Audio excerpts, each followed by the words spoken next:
Welcome back to Outdoors with Larry Ray, brought to you proudly by Tennessee Wildlife Resource Agency, Barton Power Sports, Sportsman's Warehouse, and Best Care Home Services.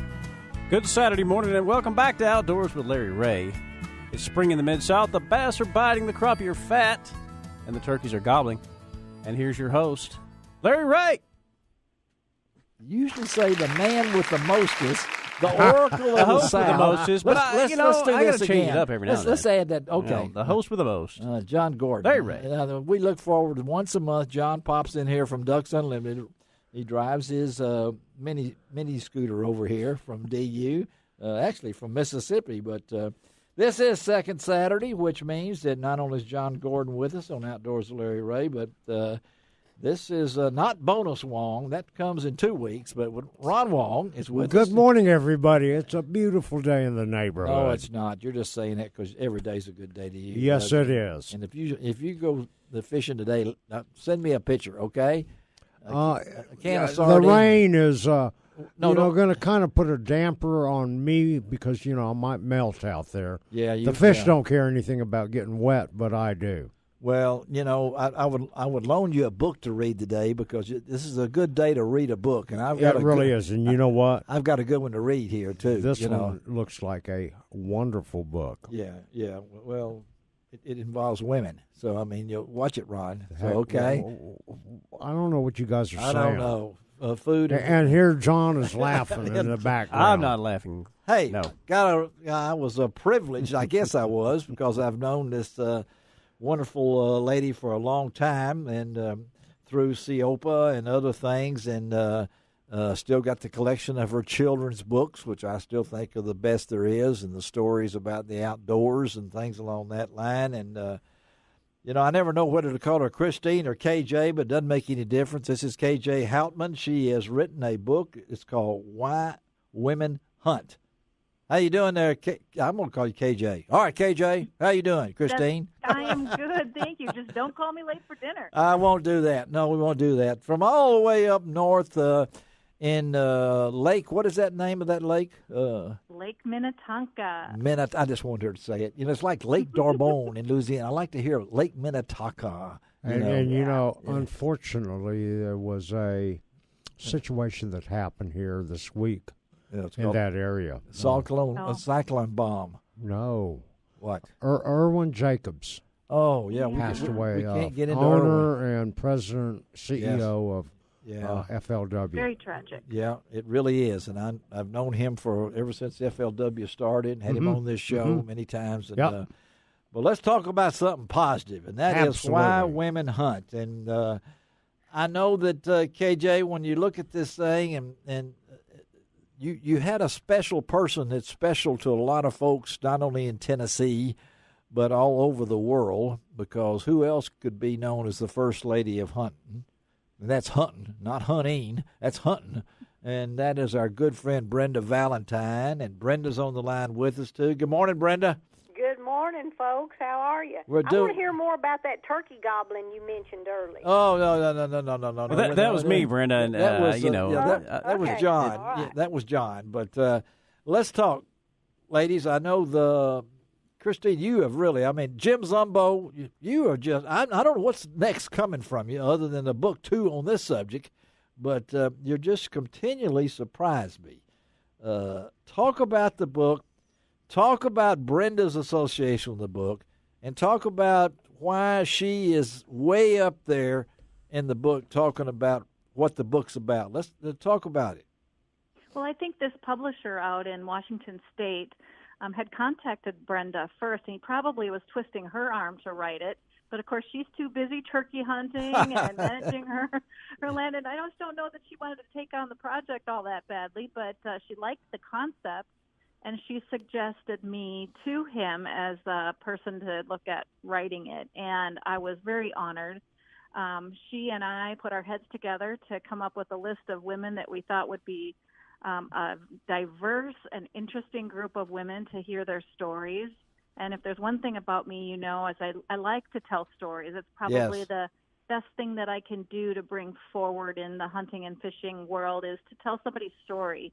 And so that's what we did. I asked each of these 18 women to tell me a story about a hunt that changed them. And I was thrilled to hear Brenda Valentine's story. She had a couple of good ones in there that we were able to dig into. And each of these women were able to pinpoint ways in which hunting has changed them. And that means possibly empowering them to think that they could do something they weren't sure they could do before, or maybe finding a peace or sort of a resolution, maybe just connecting with the outdoors and finding a place where you have solid footing.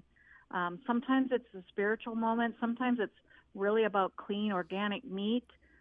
Sometimes it's fresh air and healthy exercise.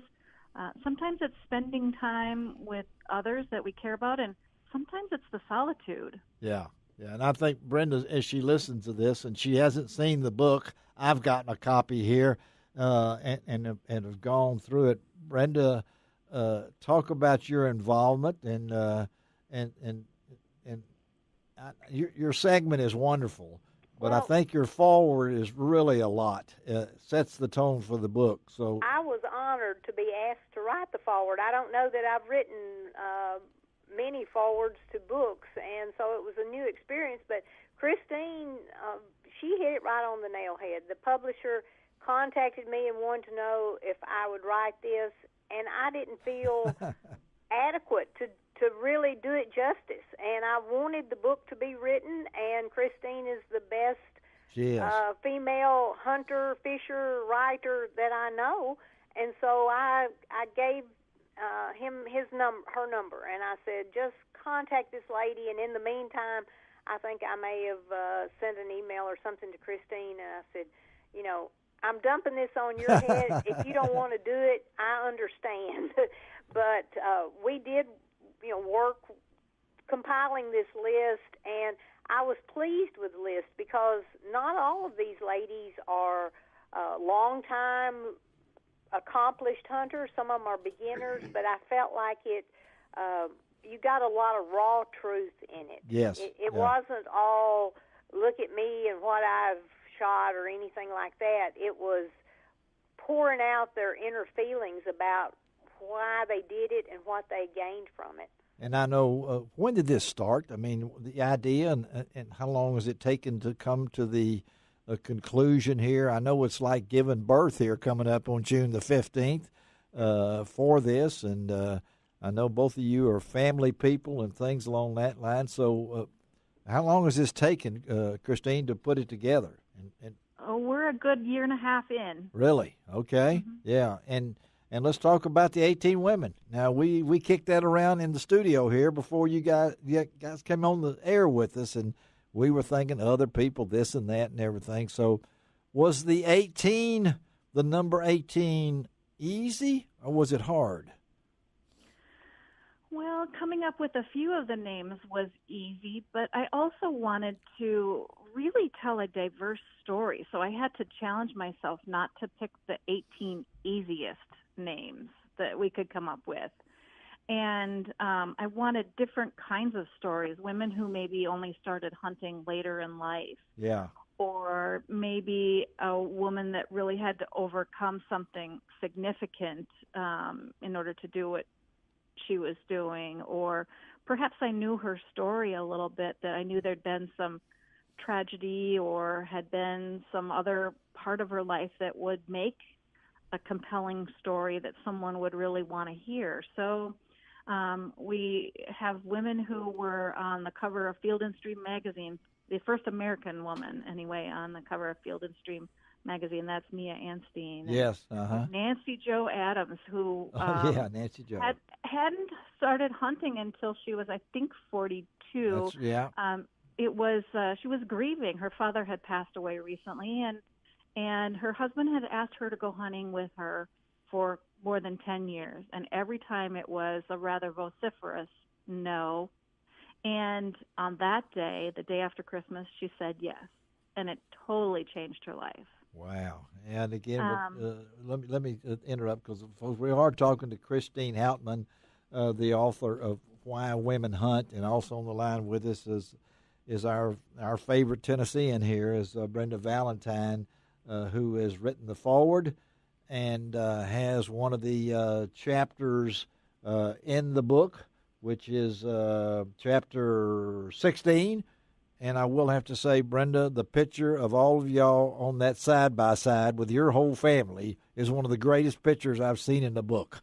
I mean, the photograph of you and the family on the ATV, that just tells me. And you hadn't seen the book, but it's in there. I'm telling you, okay? I'll take your word for it. I'm not sure which one it is.